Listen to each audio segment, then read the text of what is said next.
Merci d'être avec nous sur les antennes de la télévision Burkina Info. Bonsoir à tous et bienvenue à l'émission Le Grand Déballage. Un nouveau rendez-vous avec un nouvel invité. Le docteur Ly Boubacar Sadou est avec nous.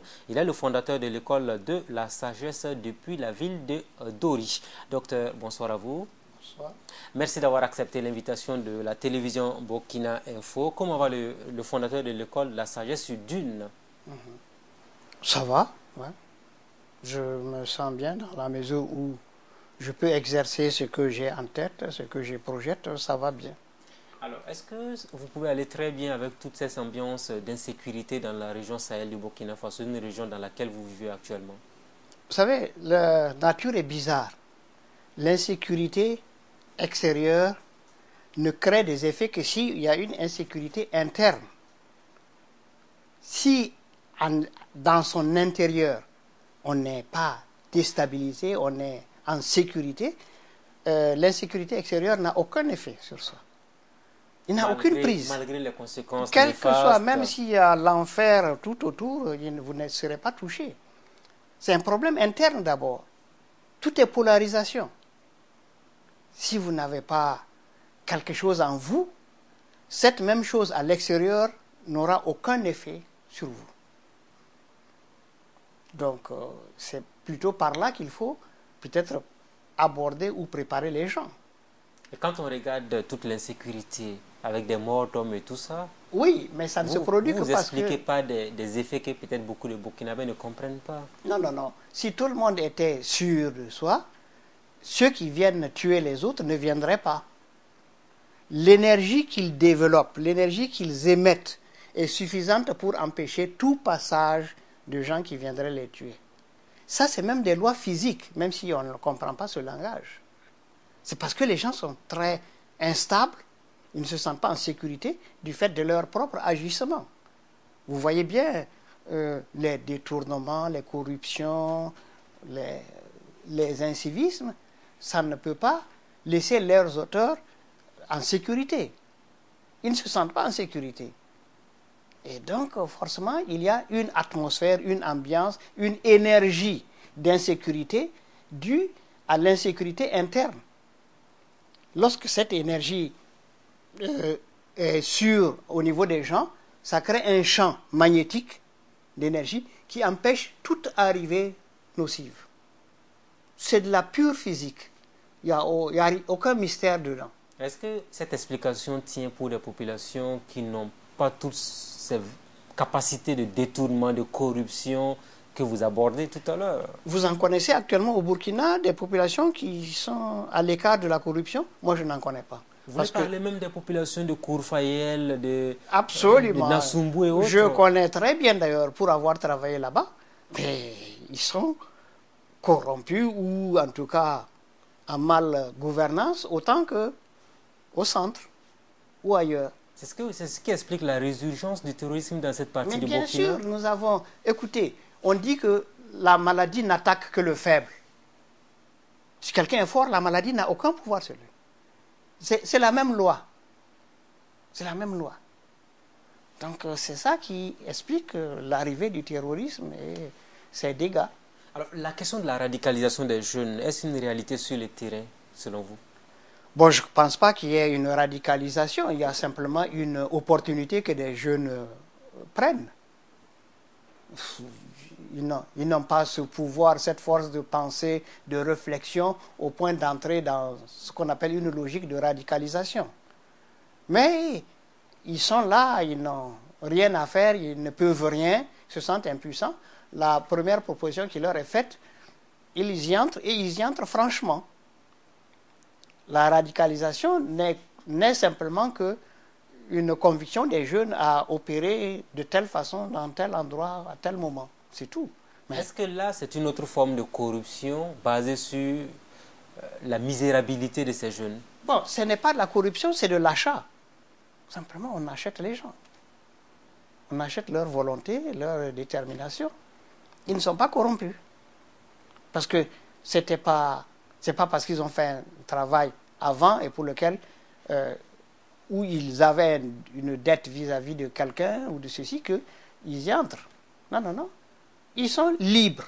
on leur fait des propositions intéressantes. C'est normal. Tout homme prendrait.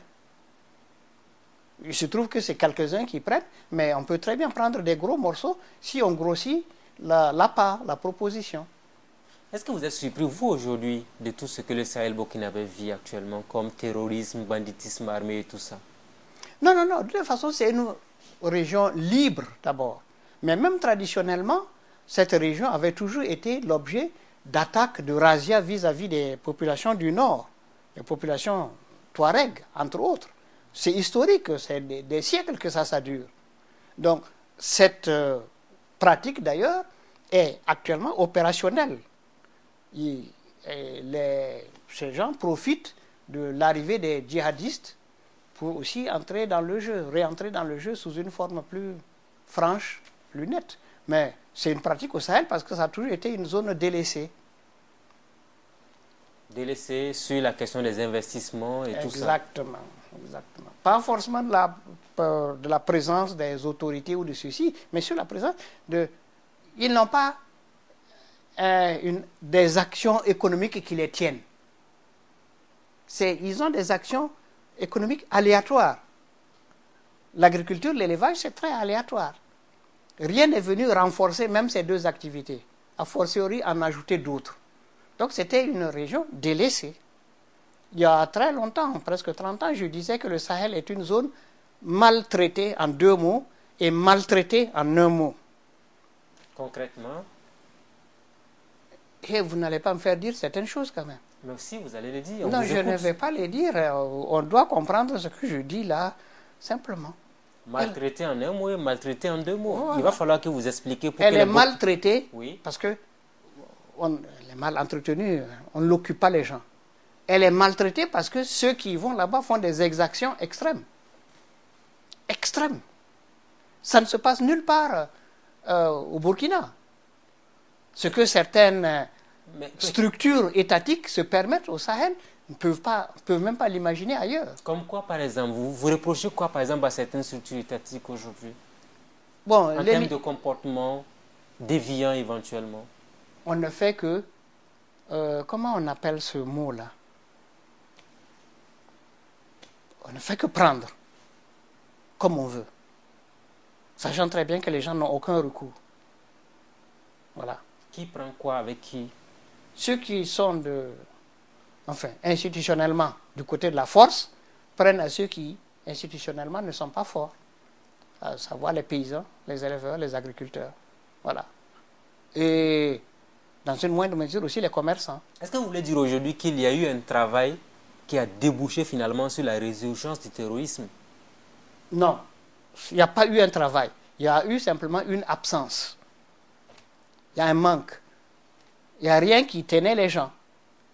Donc le terrain est vide. La nature a horreur du vide. Donc ceux qui voulaient s'agiter d'une certaine façon ont trouvé un terrain libre. Fallait-il s'y attendre? Oui. Ça, c'était prévisible. On peut même dire qu'en fait, si on ne fait pas attention, le plus dur ou le plus mauvais est à venir. Et là, vous inquiétez davantage les Burkinabés? Non, on leur dit la vérité. Et j'ai dit l'arme pour se protéger individuellement en tout cas, c'est effectivement de développer la sécurité intérieure.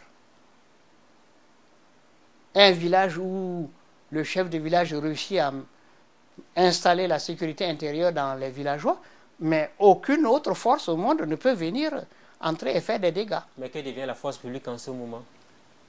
Bon, de toute façon, la force publique n'est pas forte. Hein. Un petit rien peut la déstabiliser. Parce qu'elle est loin et elle arrive toujours trop tard. Donc elle a de force que le nom. Dans la réalité, la force, c'est ce qui arrive à point nommé et qui résout une chose. Est-ce que vous soutenez aujourd'hui, par exemple, des mouvements d'autodéfense et autres, Korluego, qui ont vu le jour dans certaines parties du Burkina? Oui, vous dites bien dans certaines parties, le Korluego ou Korluego. Les mouvements d'autodéfense, pour qu'on puisse mieux se comprendre. Il faut le prendre sur le plan culturel. C'est valable dans les zones culturelles, socio-culturelles où cette pratique était courante. Mais elle n'est surtout pas à transposer dans des régions où elle n'avait pas de base culturelle. Mais ça rejoint un peu l'initiative, l'idée que vous avez développée avec un chef qui arrive à instaurer donc une sécurité intérieure. Dans les zones où le Kolwego était traditionnel, c'est bon de le développer. Ça, c'est sûr. Mais là où il n'existait pas, là où c'est inconnu, je ne vois pas pourquoi on va l'y amener. Parce que ces autres-là aussi, qui n'avaient pas le Kolwego, ont aussi des dispositifs d'autodéfense. C'est ceux-là qu'il faut réveiller. Attention, il ne faut pas courir trop vite à l'uniformisation, à la généralisation. Parce que, par exemple, ce que je disais, la sécurité intérieure, c'est un phénomène socio-culturel. C'est un phénomène psychique, socio-culturel. Et donc, c'est la culture qui est opérationnelle. Ce n'est plus l'uniformité ou l'uniformisation de l'État. Alors, l'État a parlé tout récemment d'investissement de près de 400 milliards de francs CFA dans le Sahel burkinabé. Pensez-vous que cela pourrait constituer une alternative finalement à la lutte contre le terrorisme dans cette partie du Burkina? J'ai fait mes calculs. Vous prenez 1 milliard pour investir pour une région. Les 900 millions reviennent aux structures de l'État. Il n'y aura peut-être que donc 1/10 seulement qui sera là-bas. Donc attention aux chiffres, aux statistiques. La réalité est tout autre. Donc vous ne croyez pas en ces 400 milliards d'investissements annoncés? Non, je ne crois pas à leur effet. Je crois en ces 400 milliards. C'est un chiffre énorme. Oui, mais qui va attirer des consommateurs énormes, des prédateurs énormes. Ça, c'est logique. Pour vous, la solution aurait pu être quoi éventuellement? Elle est sociale et socio-culturelle. Je l'ai même dit à des hauts gradés. Hein. Je n'ai pas eu peur de le dire, à des très hauts gradés. Je dis non, elle n'est pas militaire, elle est socio-culturelle. Si un village est bien organisé, bien sensibilisé, mais aucun terroriste ne va pouvoir opérer là. Je vous dis, les Peuls, qui sont l'ethnie plus ou moins majoritaire au Sahel, ils ne dorment jamais. La surveillance est 24 heures sur 24. Ça, c'est dans la tradition, c'est moi qui vous le dis. Donc, les djihadistes ne peuvent pas opérer. Mais comment ils arrivent à le faire finalement? Parce que les gens restent, ils ont levé les bras. Est-ce qu'il n'y a finalement pas de complicité justement de la part de ces Mais Peuls? aucune complicité, ils ne se connaissent même pas. Ils ne se connaissent même pas. Vous êtes sûr de ce que vous avancez? Je suis sûr, en dehors des mouvements où les gens se règlent les comptes dans le Guilgoudi, mais ça c'est entre parents, non, il n'y a aucune complicité. Parce que c'est autant dangereux d'être complice que... Ouais.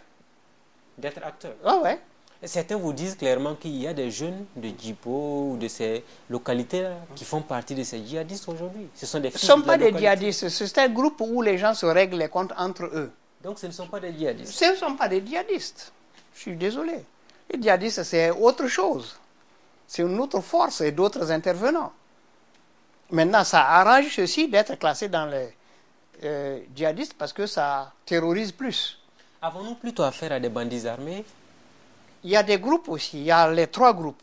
Il y a les trafiquants, il y a les bandits, ou il y a les quatre. Il y a un peu la tradition socio-culturelle que je ne veux pas quand même trop nommer. Et il y a les pseudo-djihadistes. Et tout ceci opère dans le Sahel. Avec souvent des fils du Sahel. Oui, c'est avec des fils du Sahel. C'est normal. Comme je vous dis, vous En faites... ce moment, vous n'allez pas nous Mais il dire... n'y a pas une complicité, il y a un Mais il y a engagement. des parents qui ne vont pas accepter, Justement, collaborer avec les forces de défense et de sécurité s'ils savent naturellement que leurs enfants sont impliqués. Alors, pas du tout alors. Parce que le plus souvent, c'est leurs enfants les ont combattus eux. Ils sont partis à la suite de conflits presque définitifs. Donc, il n'y a pas de problème, il n'y a pas aucun parent qui va... Mais pourquoi d'ailleurs ne pas les responsabiliser? Tel terroir est pour vous. Aucun djihadiste ne doit y entrer. Ou aucun intervenant qui fait des dégâts ne doit entrer. C'est fini, les villages vont... Alors, vous voulez dire qu'il faut responsabiliser davantage les villageois et autres? Mais ce n'est pas davantage, même exclusivement. Et que deviennent finalement les forces de défense et de sécurité? C'est pour des combats classiques. On parle bien de conflits ou bien asymétriques, non? Donc ce n'est pas leur affaire. Ils ne pourront rien résoudre. Ce n'est pas compliqué. Les Blancs n'ont pas pu résoudre le djihadisme par leurs militaires. Ce n'est pas nous qui allons pouvoir le faire. Il faut quand même tirer des conclusions. Alors vous voulez dire aujourd'hui clairement que la situation que vit cette partie du Burkina Faso est liée à l'incompréhension même des phénomènes sociologiques et tout ça de la part de nos dirigeants? Ah, pour beaucoup, pour beaucoup. Mais c'est surtout lié au fait que l'État croit qu'il peut tout. Or, il ne peut pas tout. On ne peut pas tout. Certains phénomènes dépassent de loin l'État. Alors, quand on est en ville, tout le monde vous dit qu'il faut envoyer l'armée au Mais Sahel, il elle faut va faire envoyer quoi? l'armée au Encore, il Sahel. faut qu'elle voie ceux qu'elle doit combattre. Elle ne peut pas les voir. C'est ceux qui sont là-bas sur le terrain qui peuvent la voir. On les a envoyés, mais ils arrivent toujours après l'opération des djihadistes. Ils sont toujours arrivés après. Donc, ils ne peuvent pas résoudre le Donc, pour problème. vous, la question n'est pas militaire finalement. Alors, quand elle n'est j'écoute- surtout pas militaire. Là, je suis catégorique. Ah, mais là, ce que vous dites, beaucoup ne vont pas l'accepter. Ça, c'est leur affaire. Ce n'est pas mon affaire. Ce que je dis, ce n'est pas la vérité. C'est une opinion. C'est tout. Il ne faut surtout pas qu'on croie que moi, je dis des vérités. Non, je donne mes opinions. C'est tout. Donc, pour vous, la question du terrorisme dans le Sahel burkinabé n'est pas du tout militaire. Vous êtes dans l'absolu. Pas du tout. Non, elle n'est principalement pas militaire. Voilà. Je peux me résumer comme ça. Alors, faut-il aujourd'hui associer, par exemple, les leaders religieux et Il ne traditionnels, s'agit pas de les associer. Il s'agit de les installer. mais ils sont déjà connus des populations? Oui, On pourrait mais dire on ne aujourd'hui, les a pas responsabilisés. mais les imams et autres là pourraient Oui, on ne contribuer les à a pas sensibiliser. responsabilisés. On ne les a pas responsabilisés. Écoutez, là-bas, ils sont organisés en chef de canton, chef de village, chef de quartier, chef de famille. C'est une colonne vertébrale qui a une emprise sur toute la population. Si celle-ci est activée, je ne vois pas comment un corps étranger peut entrer et opérer à sa guise. Ce n'est pas possible. Ce n'est pas possible. Et quand on fait le point de la situation dans le Sahel burkinabé aujourd'hui, on a l'impression qu'il n'y a pas de collaboration avec les forces de défense et de sécurité parce qu'on a parlé à un Mais moment est-ce donné. qu'elles ont demandé? Mais si, on en parle tous les jours sur les médias. et Oui, autres. mais en parler et négocier et installer des gens, c'est pas pareil. La radio n'est pas, ou la télévision n'est pas un dispositif d'autorité. Apparemment, à vous écouter attentivement, le problème il est plus profond que superficiel de par ce qu'on entend dans l'opinion. Voilà, là on commence à être d'accord. C'est beaucoup plus profond que ça. Beaucoup plus profond que ça. D'autant plus que je sais, je fais partie de cette ossature-là. Moi, je suis chef de village. Donc, j'ai des chefs de quartier. Et chaque chef de quartier a des chefs de famille. Et il y a un chef de canton au-dessus de moi. Donc, si tous ceux-ci sont mis en branle, je ne vois pas comment un corps étranger peut entrer et opérer. Je ne vois pas. Et que faire finalement pour lutter contre les assassinats ciblés qui ont pris forme depuis quelque temps maintenant? Ils vont se faire parce que dans le monde sur Terre, il y a actuellement une atmosphère agressive très importante. Donc, pendant un certain temps, 15 à 20 ans, il y aura vraiment quelques petits dégâts de ce côté-là. Personne ne peut arriver, mais ça, c'est très global. Quand les militaires burkinabés ont été déployés dans cette partie du pays, vous avez eu à échanger avec les hauts gradés, vous avez tenu ce même langage de vérité sur la méconnaissance du terrain, l'incompréhension? Non, on ne m'a pas demandé ça. Et dans ma culture, je ne peux pas me prononcer sur quelque chose qu'on ne m'a pas demandé. Je n'allais pas parler ainsi si vous m'avez pas invité à l'émission Grand Déballage. Je suis là-bas. Mais je n'ai pas un mot à dire. Je pense que pour pouvoir dire quelque chose, il faut être sollicité, impliqué. Si ce n'est pas le cas, bon, le plus sage, c'est de se taire. Et vous qui êtes de la localité aujourd'hui, est-ce que vous souffrez le martyre de savoir qu'on ne comprend pas assez les populations locales, qu'on ne les aide pas assez à mieux lutter contre cette barbarie inouïe dont elles sont victimes? Vous savez, ça fait du boucan, surtout quand c'est pris par la presse. Mais il y a d'autres... La presse ne fait que son travail. Oui, je ne lui reproche pas ça. Mais d'autres événements qui ne sont pas pris en compte par la presse sont beaucoup plus douloureux. Vous faites allusion à quoi, par exemple? Aux exactions de des administrations ou des institutions. Que faut-il comprendre par exaction des administrations ou des institutions? Des abus. Ou des abus. Là également, la presse fait son travail. Oh, pas assez. Ou elle ne va pas assez en profondeur. Voilà. Alors je reviens sur ma question. Est-ce que vous sentez le martyre en tant que fils de la localité, en sachant que les problèmes ne sont pas suffisamment connus, qu'on ne fait pas assez pour sauver cette partie du Burkina? Non, le martyr, non, parce que je sais aussi que la vie n'est pas facile. La vie sociale n'est pas facile. La vie des sociétés dans un État, ce n'est pas facile. Il y a forcément des dégâts. Je suis scientifique aussi, je sais que la vie consiste à arrêter ça et activer ça, à tuer ça et à faire naître ça. Donc, c'est des phénomènes qui, à mon niveau, ne jouent pas au point que ça soit ressenti ou que je le ressente comme un martyr. Il y a un point important de cette lutte-là aujourd'hui, la question de l'islam. Parce que beaucoup ont tendance à faire le lien entre l'islam et le terrorisme. Est-ce que ce n'est pas cet argument-là qui a permis à ces bandits armés de dompter certains jeunes du Sahel burkinabé?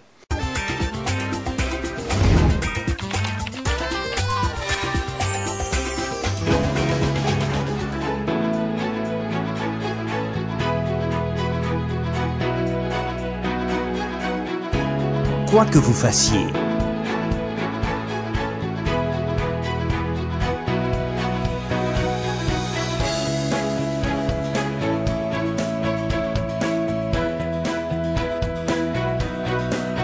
où que vous soyez,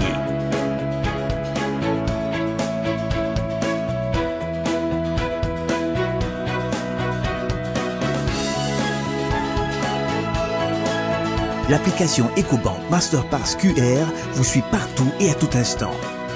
Découvrez EcoBank Masterpass QR pour vos paiements sans espèces. Payez sans stress, où vous voulez, quand vous voulez. Téléchargez l'application EcoBank mobile depuis Google Store ou iOS App Store. EcoBank, la banque panafricaine. Il y a un point important de cette lutte-là aujourd'hui, la question de l'islam. Parce que beaucoup ont tendance à faire le lien entre l'islam et le terrorisme. Est-ce que ce n'est pas cet argument-là qui a permis à ces bandits armés de dompter certains jeunes du Sahel burkinabé? Non, non, non. Eux, c'est simplement une couverture. Vous savez, simplement une couverture pour certains djihadistes, leurs chefs, et pour les autres, ouais, c'est simplement la participation à une bataille, à une aventure. C'est vraiment simplement une couverture. Ça n'a rien à voir avec la religion musulmane. De par les informations que vous avez, les enfants qu'on enrôle dans ces groupes de bandits armés, on peut leur donner combien par exemple? Ah, je n'ai aucune idée. Oh, je n'ai aucune idée. Mais je vous sais êtes préoccupé par la question sans doute, au quotidien. Beaucoup viennent vous voir, beaucoup en discutent avec vous. Non, non, non, non. Je ne suis pas...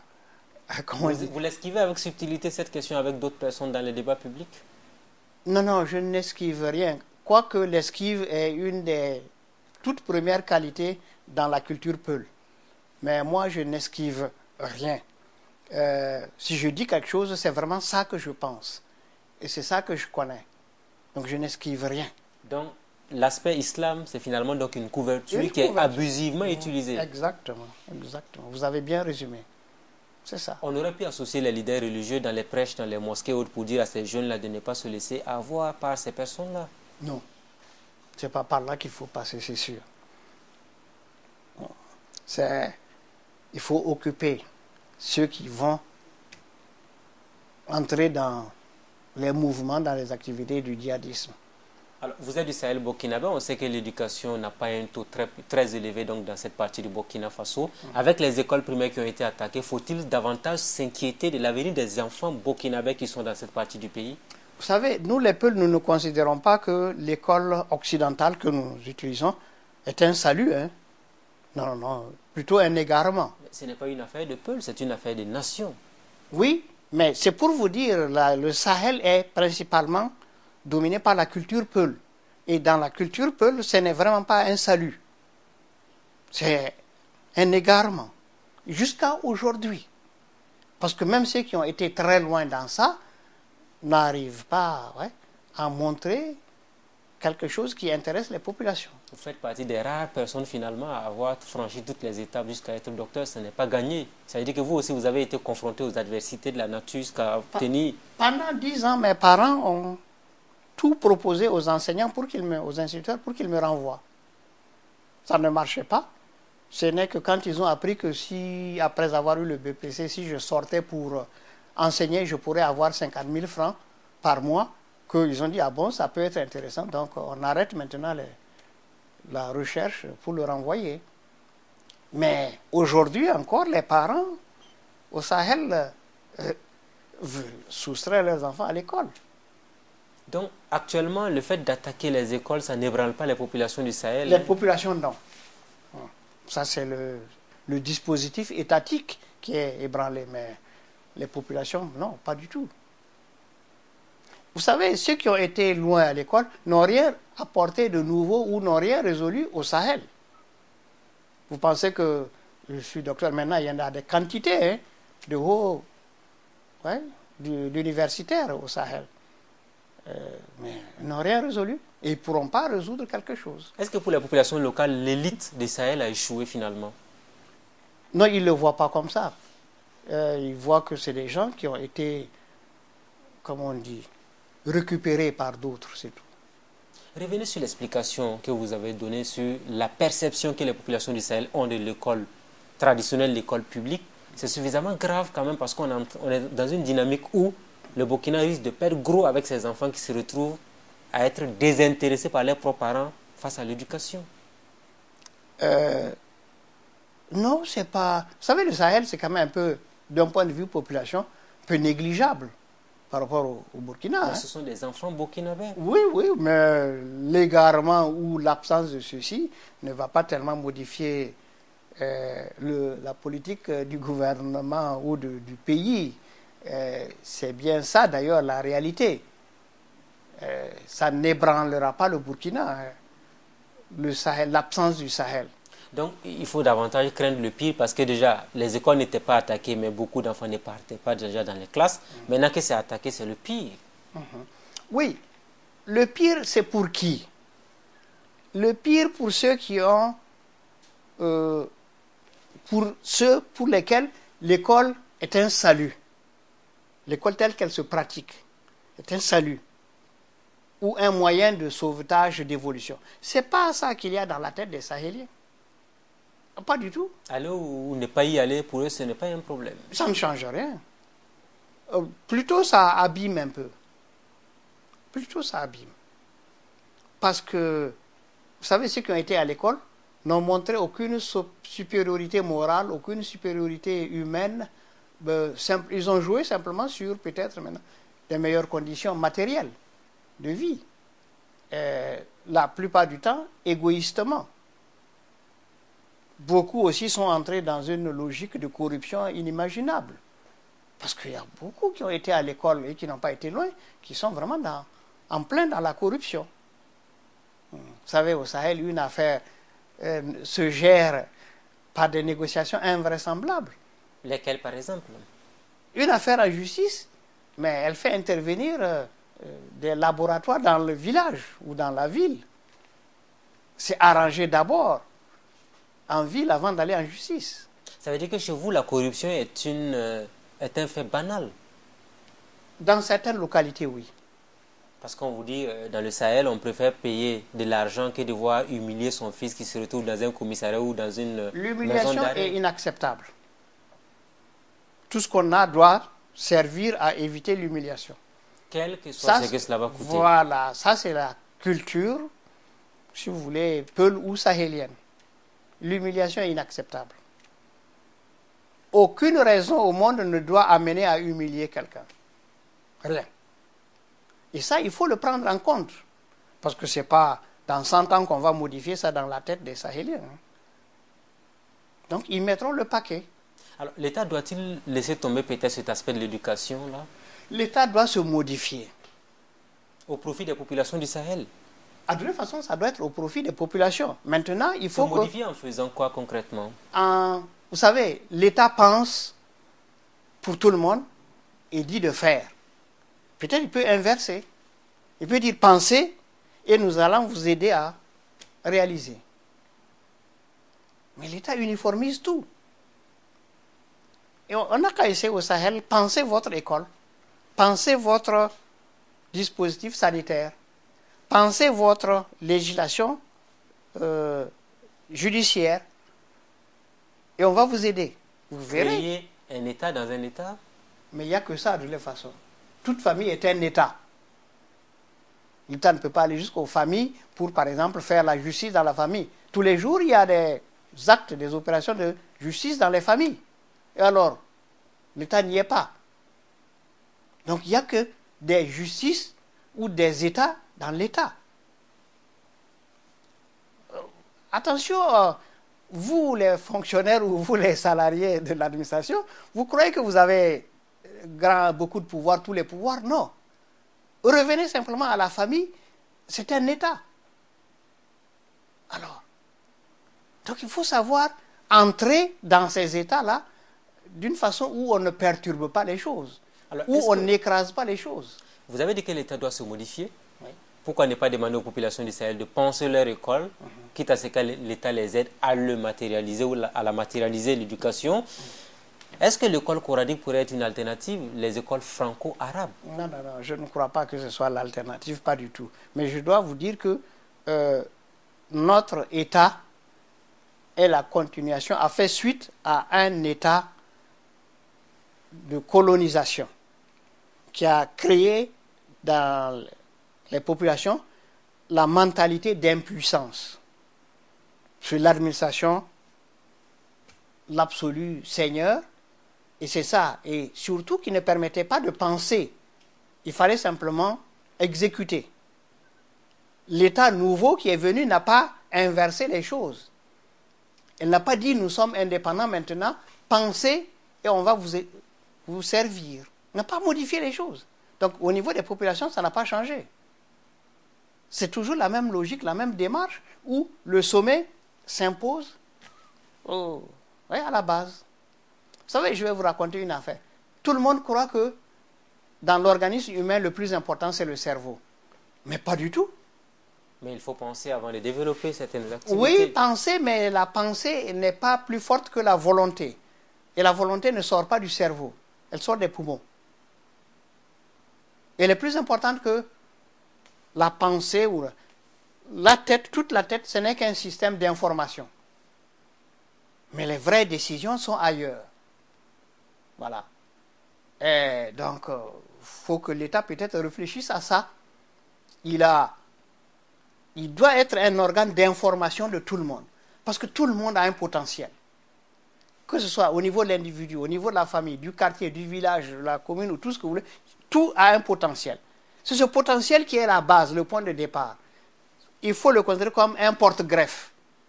À celui-ci, il faut ajouter un greffon qui va permettre d'améliorer et d'amplifier. Ce n'est pas le cas. C'est une logique complètement inverse. Le greffon est plus fort que le porte-greffe. Il l'écrase. Donc ça ne peut pas aller. Ça peut pas aller. Vous oubliez beaucoup que l'État, notre État nouveau, n'a pas dit aux gens non. Maintenant, c'est vous le potentiel, vous devez l'exprimer, vous devez donc concevoir pratiquement tout. Nous, on est plus ouverts, on a plus d'informations puisqu'on peut collecter tout ça dans le monde et on va vous amener les éléments qui vous manquent. Mais c'est vous qui devez faire tout. Ce que vous avez et ce qui vous manque. Vous savez, si on le disait, ce que les populations feraient, elles feraient appel à des gens instruits qui les aideraient à faire la conception et qui ne seraient pas des fonctionnaires. Et les fonctionnaires ne sont même pas préparés à ça. Donc vous voulez dire que nous avons échoué même dans notre conception de l'État? Non, on n'a pas échoué parce qu'on n'a pas commencé. On a raté dès le départ. Dès le départ, on a raté. On n'a pas compris que l'État avant l'indépendance, c'était l'État dominateur. On ne l'a pas compris. On ne l'a pas fait. On ne l'a pas cherché à le modifier. Donc les populations sont restées dans le même esprit. Et les fonctionnaires... Nous avons hérité d'une colonisation. Voilà, et nous avons continué à gérer cet héritage comme il se faisait. C'est en ce moment qu'il fallait faire la rupture, l'inversion carrément. L'État n'a pas créé quelqu'un. Donc celui qui a créé quelqu'un lui a donné un potentiel. Celui qui a permis le regroupement des gens a donné à ce regroupement un potentiel. Et c'est ça qu'il fallait mettre En en réalité, valeur. à vous écouter attentivement, chacun préside sa cellule familiale. Et c'est de cette manière qu'on aurait pu développer une société Mais plus juste. bien sûr, bien sûr, bien sûr. Et surtout, ce serait une société qui aurait accepté le développement qu'elle a voulu. Donc c'est là où même il y aurait la stabilité, la sécurité et tout. Alors, parlons d'un élément important qui prend la forme au Burkina, ce sont les enfants talibés qu'on retrouve un peu partout dans les rues. Est-ce un danger potentiel pour le Burkina et l'avenir du pays? Ces enfants, peut-être qui vont grandir sans emploi, qui pourraient constituer des menaces pour la stabilité du pays. Bon, moi je prends ça au niveau statistique. Pour l'instant, les enfants talibés sont une statistique. Statistiquement, c'est un nombre infime qui ne change. Ils pourraient être récupérés par des personnes de mauvaise foi comme ces bandits armés et terroristes, entre autres. Bon, vous savez, il y a les bandits armés et il y a les bandits aussi cachés, là, qui sont dans l'État. Lesquels, Voilà. par exemple? Ah, je ne sais pas. Vous pouvez imaginer ce que vous voulez, mais il y en a. Beaucoup plus de bandits cachés, camouflés, légalisés d'ailleurs, légaux, que des bandits extérieurs. Attention, vous savez, dans la vie, il faut voir chaque Pour vous, le pôle. banditisme dans l'État, c'est quoi en termes de comportement? C'est la corruption. Rien n'est plus douloureux que d'être en face d'une situation où on doit corrompre. C'est une négation. Hein. Pour Hein? vous, c'est inadmissible. C'est C'est une inadmissible. négation. C'est inadmissible. C'est l'une des tares de la société burkinabé qu'il faut Un impérativement. cancer, ce n'est pas une tare, un cancer. Et on mettra du temps avant d'en sortir. Parce qu'elle s'est tellement généralisée que maintenant, je ne sais pas s'il y a un seul qui ne pleure pas en ayant envie d'aller demander tel ou tel document. Alors, parlant de la lutte contre le terrorisme toujours, on a la chance de vous avoir sur notre plateau pour l'émission le Grand Déballage sur Burkina Info. On a parlé d'initiatives régionales Mali, Burkina, Niger. Est-ce que c'est tout ça encore qui va régler le problème? Faut-il répartir dans les traditions, essayer de comprendre la culture, la vie de ces populations au lieu de parler d'initiatives régionales de sécurité? Non, je ne crois pas. Mais ceux qui sont au sommet pensent au sommet. Ils ne pensent pas à la base. Vous savez, il y a des lois physiques que tout le monde a appris. Dès qu'on a fait le lycée, on sait, même avant d'aller au lycée, même avant d'aller à l'école, tout le monde sait que telle situation, toute situation a un antidote. C'est tout. Le terrorisme a forcément un antidote. Il n'y a qu'à chercher à voir quel est l'antidote du terrorisme. Moi, j'ai discuté avec certaines personnes comme ça, civiles, et j'ai même proposé des arbres qui sont des antidotes du terrorisme. Ah oui, Ouais. des arbres. Des arbres. Vous avez ces arbres dans votre cour, dans votre... Expliquez-vous. Vous plantez un arbre dans votre cour, l'arbre vibre, il rayonne, il émet, il sécrète. Ces 4 éléments-là font que un élément extérieur nocif ne peut pas entrer. Vous le faites dans un village, c'est valable pour le village. Vous le faites dans un pays, c'est valable pour le pays. Avec les caprices de la nature dans le Sahel, c'est différent. Pourquoi? Il y a plein d'arbres au Sahel. Plein d'arbres au Sahel. Attention, vous avez du Sahel une opinion pas tout à fait exacte. Pas une opinion, mais ce sont des constats. Nous faisons des constats comme tout le monde. Je suis au Sahel comme je suis à Banfora. Non, non, le Sahel a des arbres. Et certains sont... De toute façon, les arbres du Sahel ont des produits beaucoup plus délicieux que ceux du Sud. Hein. Ça, vous le savez. Alors, certains évoquent naturellement donc les reliques du colonialisme pour justifier la porosité de nos frontières et la résurgence du terrorisme. Est-ce que vous partagez cette opinion? Non, pas du tout. Il y a eu un djihadiste en Allemagne. Il a traversé pratiquement toutes les frontières de l'Europe. Alors, ce n'était pas des pays qu'on disait colonisés. Comment ça se fait? Donc, il faut laisser ça de côté. Alors, la question du civisme, on en parle à présent. Beaucoup de jeunes burkinabés sont dans l'incivisme continu. Pour vous, la thérapie, ça pourrait être quoi? L'incivisme est le résultat de ce qui s'est passé au sommet. Depuis combien de temps? Ah, ça fait longtemps. Vous avez été député dans les années 70. Est-ce qu'en son temps, c'est parce que la démocratie burkinabé a été mal implémentée depuis la révolution de Thomas Sankara jusqu'au retour de la démocratie, l'insurrection d'octobre, le coup d'État de 2015, le retour encore à la démocratie? Est-ce que nous avons échoué dans notre expérience démocratique? En fait, nous n'avons pas de démocratie. Nous n'en avons même jamais eu. Et les élections et tout ça? Les élections, c'est pour donner des tendances. On vote des gens qui ont exprimé une idée, une opinion et un programme. Ce programme-là est une tendance. Donc, les élections, c'est pour voir quelles sont les tendances qu'il y a. Une fois qu'on a connu les tendances et l'importance de chaque tendance par rapport à ceux qui l'ont suivi, maintenant, on responsabilise toutes les tendances. C'est ça la démocratie. Sans opposition? Il n'y a pas d'opposition dans la démocratie.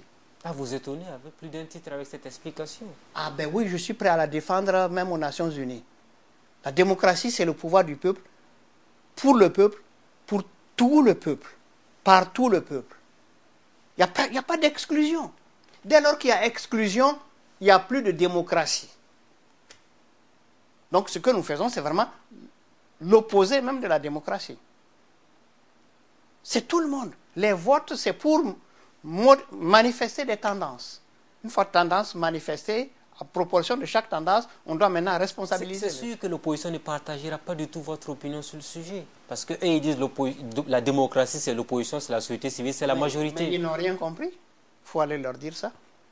Mais ils n'ont qu'à repartir à la télé, certainement. Oui, mais ils n'ont qu'à repartir à la définition première de la démocratie.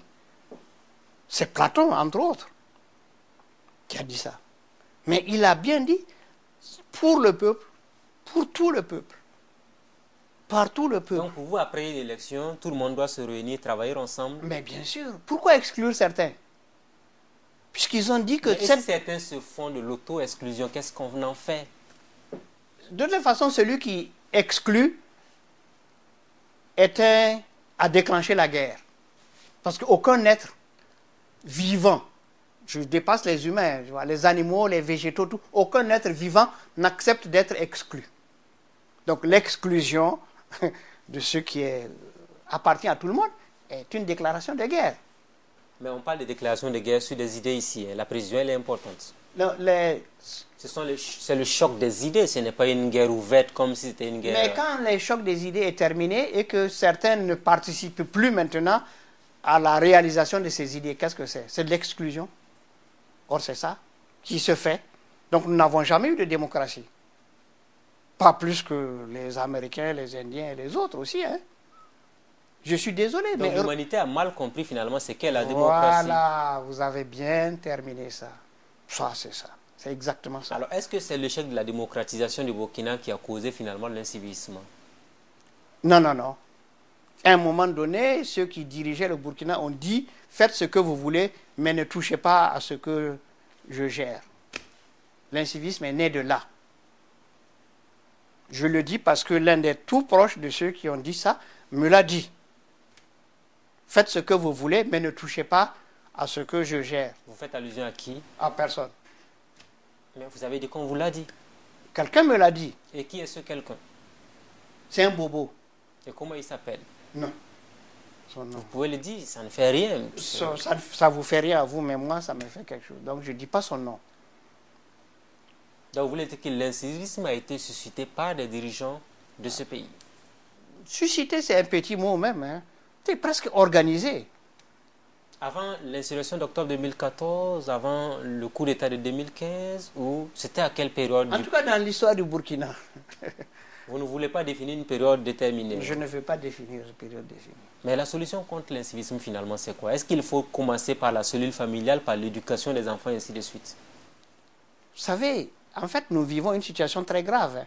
L'incivisme tel qu'il est actuellement, dans sa dureté et surtout dans son extension, c'est des générations, pour revenir là, avec, au départ, déjà des mesures draconiennes. Lesquelles, par exemple? Ah, un contrôle et des sanctions extrêmes. Extrêmes? Ah. Dans un état de droit, il faut minimiser les sanctions souvent. Elles sont inévitables. Elles sont inévitables. Ça fait pour guérir certaines choses, on est obligé d'utiliser des méthodes. Pour guérir, par exemple, un malade, il faut le déchirer pour enlever le mal. Ça fait mal de déchirer. Voilà. Donc, on peut en arriver à ces solutions-là. Alors, vous avez un regard critique sur la situation politique actuelle du pays. Est-ce que vous pensez que le Burkina est sur le bon chemin? Oh là là! Est-ce Est-ce que le Burkina a pris un chemin? Je n'avais pas su ça. Après 2015, je veux parler du retour à la Je démocratie. je n'ai pas vu de chemin. Vous êtes déconnecté de l'actualité Non, ou non, bien je ne suis c'est pas une manière pour vous de dire simplement mon opinion, c'est que je n'ai pas vu de chemin encore. Ah, mais là, ça étonne. Vous avez vu un chemin. Mais moi, je vous pose la question, c'est à vous de Non, répondre. non, et vous avez vu. Parce que vous n'allez pas trouver dans la rue quelqu'un qui a vu le chemin. Donc pour moi, il n'y a pas encore de chemin. Attention, un programme n'est pas un chemin. Un programme n'est pas un chemin. Le chemin, c'est... la finalité, c'est ça. Le Premier ministre vous dira qu'il a son PNDS et tout ça. Voilà, ça, ce sont des moyens. C'est à peu près, si vous voulez, c'est... Comment on appelle? C'est les provisions pour aller. Mais le chemin, là, il n'est pas tracé. Parce que le chemin commence par la finalité. Puisque de là où on est à là où on doit aller, c'est là qu'il y a le chemin. Et la finalité n'a pas encore été donnée ou dite. Donc si vous avez vu un chemin, bravo, vous pouvez éclairer les gens, mais moi je n'ai pas vu encore de chemin. Donc pour vous, le Burkina n'a même pas encore commencé à être sur un chemin. Ben. Malgré les élections de 2015 et tout ça. Ouais, bon, écoutez, quel Burkinabé nouveau est venu s'ajouter au Burkina depuis que... C'est les mêmes, non? Alors, s'ils avaient des chemins, ils auraient pu le faire avant. Donc, c'est les mêmes. Hein. On n'a pas amené Donc, des... ça veut dire que le Burkina post-insurrection, post-coup d'État, retour à la démocratie ne vous rassure pas? Bon, je sais pas, là, il faut sortir, ce n'est pas moi. En tout cas, ça ne rassure pas les Burkinabés, selon les opinions que Vous êtes j'en ai. Burkinabé aussi. C'est votre opinion qu'on veut sur le sujet. Moi, je suis dans le grand groupe, là aussi. Donc, c'est ce que l'opinion dit que vous suivez. Non, pas du tout. J'ai mon opinion. Mais c'est cette opinion que nous voulons. Je ne me retrouve pas encore. Voilà. Pour vous, qu'est-ce qui fait que c'est ainsi dans le pays? Il n'y a pas de finalité. Il n'y a Mais pas de pourquoi cette finalité manque Mais finalement? écoutez, vous êtes à Ouaga et vous ne dites pas que vous allez aller à Niamey, à Bamako, à Abidjan ou autre chose. Quel chemin vous allez faire? Nous sommes dans une dynamique d'improvisation. Non, non. Nous tournons en rond, je crois. Mais nous ne sommes pas les seuls. Hein. En Afrique, je n'ai pas vu encore quelqu'un qui a une finalité. Et quand vous regardez cette jeunesse burkinabé abondante, qui pourrait être une alternative pour sortir le pays du sous-développement, qu'est-ce que vous vous dites? On l'utilise mal? On abuse d'elle? On ne fait pas assez pour elle, la jeunesse burkinabé? Mais elle ne sait pas ce qu'elle veut. Parce que si elle savait ce qu'elle voulait, elle est assez forte pour l'imposer aux dirigeants. Attention, les dirigeants ne sont pas coupables de tout. Parce que, attention, le sang envoie, le cœur envoie le sang dans l'organisme. Mais l'organisme lui renvoie le sang encore. Nettoie-le et renvoie-nous-le encore. Ah, vous voulez dire que les jeunes burkinabés n'assument pas? Non, ils n'assument pas. Ils n'assument pas. Pour vous, assumer, Ils assumer pour la jeunesse, c'est faire Mais quoi? il faut s'organiser. Mais ce sont les jeunes qui ont fait tomber le Blaise Compaoré en 2014. Tout le monde le dit. On reconnaît que c'est par la mobilisation que cela s'est produit. Non, ce n'est pas les jeunes qui ont fait tomber Blaise. C'est les anciens partisans de Blaise qui ont fait tomber Blaise. Parce que ces jeunes ont été pris en main par ceux-ci. Attention, il ne faut pas raisonner en surface. Non, non, non, non. D'accord. Donc, voyez-vous le mouvement. Le sang, le cœur envoie le sang pour nourrir tous les organes. Mais l'organisme renvoie le sang. Donc, cette réaction de retour pour que les dirigeants évoluent, modifient, arrangent tout, n'existe pas. Donc, ce n'est qu'un mouvement unilatéral. Donc, vous, aujourd'hui, vous dites à la jeunesse, assumez. Ah, je ne dis rien à la jeunesse. Je ne suis pas en situation de dire à la jeunesse. C'est peut-être à la jeunesse. Ce sont vos enfants. Vous avez aujourd'hui 74 ans, nous sommes vos enfants, et puis vous avez des conseils à donner à ces jeunes. S'ils me consultent. Mais moi, je suis presque seul, isolé dans mon école à Douri. L'école de la sagesse. Ça n'intéresse pas tellement les jeunes. Ils finiront par vous rejoindre. Parce que oui, la seule chose qui les intéresse actuellement, c'est avoir de l'argent, beaucoup, immédiatement et continuellement. Ce qui est une grosse erreur pour vous. C'est pas une erreur, c'est une faute grave. C'est une démission. Nous sommes dans un monde capitaliste, certainement. Non, non, il n'y a rien de capital. Est-ce qu'on a un capital au Burkina? Il n'y a personne qui a un capital au Burkina. Pour vous, tout est apparemment superficiel au Burkina. Non, ce que nous avons là, c'est le capital des autres, ce n'est pas notre capital. Voilà qui est clair. Nous utilisons le capital des autres, pas notre capital. Nous n'en avons pas. Il y a un débat immense qui se mène. Le président français, Macron, a clairement déclaré que c'est parce que les Africains faisaient beaucoup d'enfants qu'on n'arrive pas à développer l'Afrique.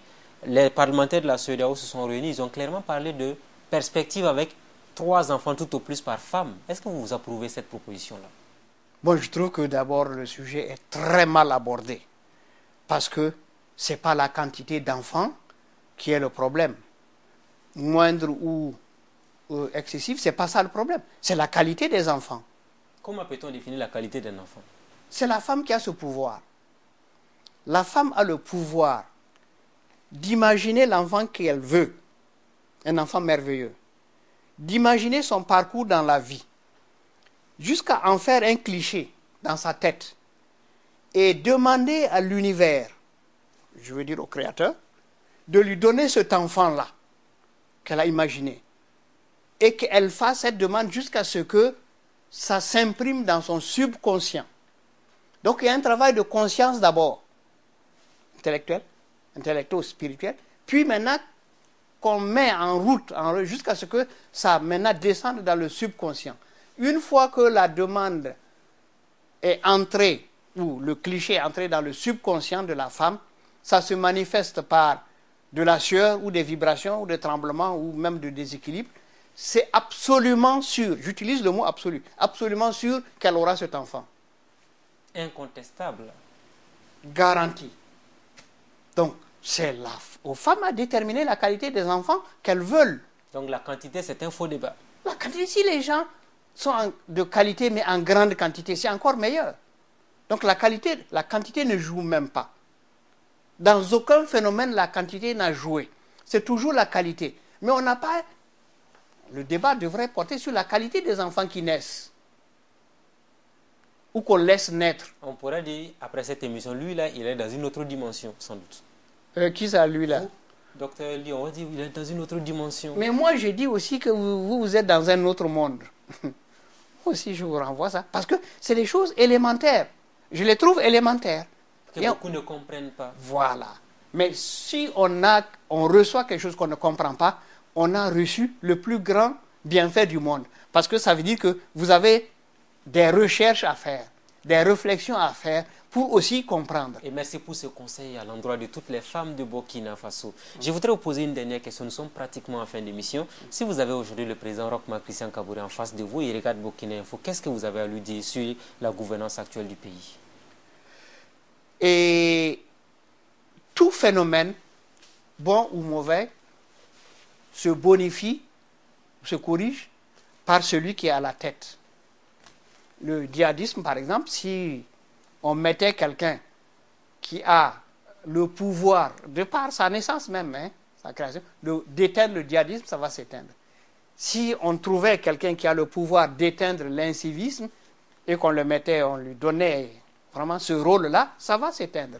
Il n'y a rien qui n'est pas gérable et bonifiable. Il faut simplement trouver la personne appropriée. Et ça existe. Ça ne manque jamais. Et qu'est-ce que vous avez à dire au président Kaboré? C'est ça que je vais lui dire, ce que je viens de dire. C'est-à-dire toute situation a son homme. Si une situation est troublée, il faut d'abord voir si le chef est le chef approprié. Parce que dès que le chef approprié est trouvé, ça ne fait que se stabiliser, se calmer, s'apaiser, s'harmoniser et grandir. C'est une loi absolue. Vous l'avez fait en toute sagesse. Quoi, ce que je viens de dire là? Tout à fait. En tout cas, en toute sincérité. Parce que moi, je ne suis pas sage. J'anime la sagesse.